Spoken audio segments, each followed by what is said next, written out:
Ito po si Mother's Choice Infinity Car Seat. Good for newborn up to 8 years old. Imported mold pull out from Australia. Never been used. Brand new condition. With box. With manual. Okay. Brand new price is 30,000. Okay. Pero syempre, we're selling this as low. Okay. So, ito po yung details po niya one by one. Wala pong issue po ito. So, unahin po, color black na black po siya. Ayan. So, unahin po muna natin yung newborn. So sa newborn, meron kayong pipindutin na color dito sa ilalim. Ayan. So as you can see, yan, higang-higa po siya. Safe na safe si baby po dyan. Okay. So hanggang 4 reclining position. 1, 2, 3, 4. So ito po yung pinaka sagad. Sumunod. Pangatlo. Pangatlo. Ayan. Ayan. So pangalawa. Ayan. Naka semi-reclined. So pang-apat. Ayan. Naka pang-toddler seat na siya. Okay. So, sa newborn pad, yan, meron siyang head, meron sa body. Pang newborn po yan. So, pag toddler niya si baby, pag nasisigipan na po siya, pwede niyo nang tanggalin po yan. Okay? So, meron po siyang air protection po dito. Okay, para fitted kay baby, hindi po masyadong magalaw. Yan. And then, if in case na magkaroon ng emergency, yan, merong tatama sa ulo ni baby dito. 5 harness, safe na safe si baby, wala yung putol. Press nyo lang po itong kulay pula. Ayan. Okay?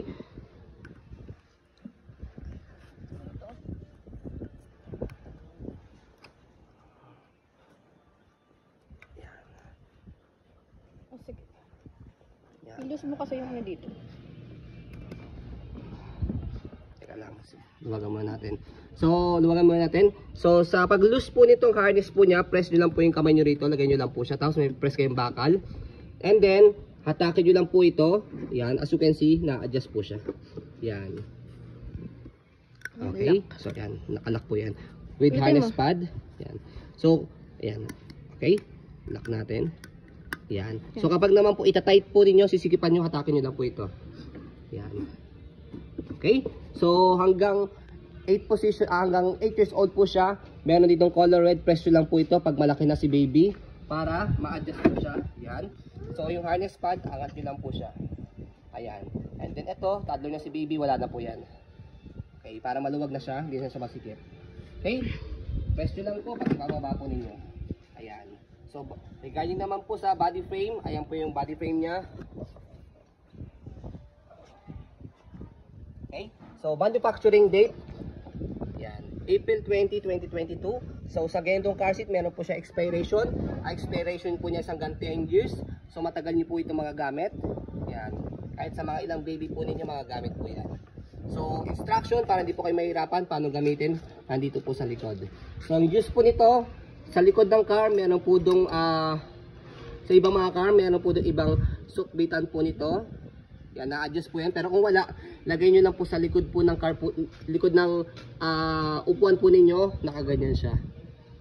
Para another support. Ayan. Okay? So, regarding naman po sa kabilang body frame, ayan. Okay? So, sa likod, o sa ilalim, ayan. Ito po yung color red, press po ninyo. Ayan. Itong color red. Pagka gusto nyo po, i-adjust po yung reclining position. No crack, no damage. Okay? So, ayan. As you can see, very details po kami mag-video. Ayan. So, ito po yung mga ano niya, function niya. Air Protect technology sa head. 10 position po ng headrest. So, dito po yun. Yan. 3 position reclining. So, yan. Reclining, by the way, yung paghiga po niya. Kasi pang-apat, naka-upo na po siya. Rearward facing for 30 months. Okay. So, kailangan nakaharap po. Rearward facing. Most compact rearward facing car seat. Yan. 0 to 8. As you can see, yan. Yung level po ng paghiga niya. Okay? Easy buckle height adjustment. So, yung pinakita ko kanina para ma-adjust po yung height po niya kapag ka po toddler na si baby. Okay? So, ayun po. As you can see, very details po kami mag-video. Kasi yung shop policy po namin, no refund, no exchange. What you see is what you get. So, ayun po. Maraming salamat. Have a nice day and God bless po.